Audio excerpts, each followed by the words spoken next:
BNP যার ঘোর বিরোধী ছিল, সেই এখন পররাষ্ট্র মন্ত্রণালয়ের দায়িত্বে।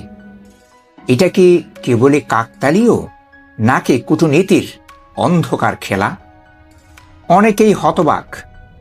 সাবেক সরকারের জাতীয় নিরাপত্তা উপদেষ্টা ডক্টর খলিলুর রহমান কিভাবে তারেক রহমান সরকারের সবচেয়ে গুরুত্বপূর্ণ মন্ত্রণালয় পররাষ্ট্র হাতে পেলেন?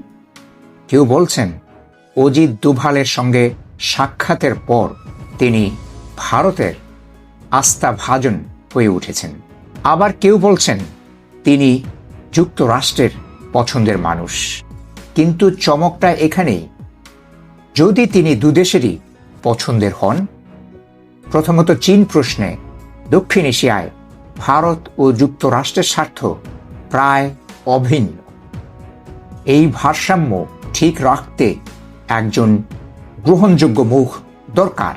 ভারতের জন্য তো আরও ভালো যার গায়ে আমেরিকার গন্ধ, তাকে নিজের স্বার্থে ব্যবহার করা যায়।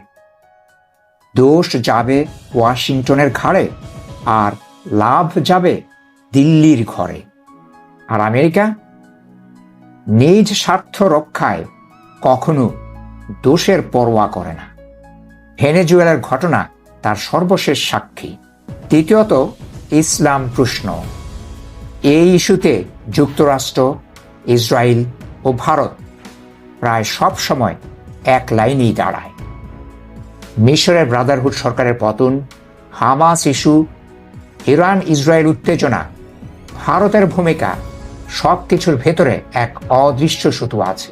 আর বাংলাদেশ, জঙ্গি দমনের নামে কত কিছুই না ঘটে, কিন্তু পর্দার আড়ালের হিসাব কে রাখে?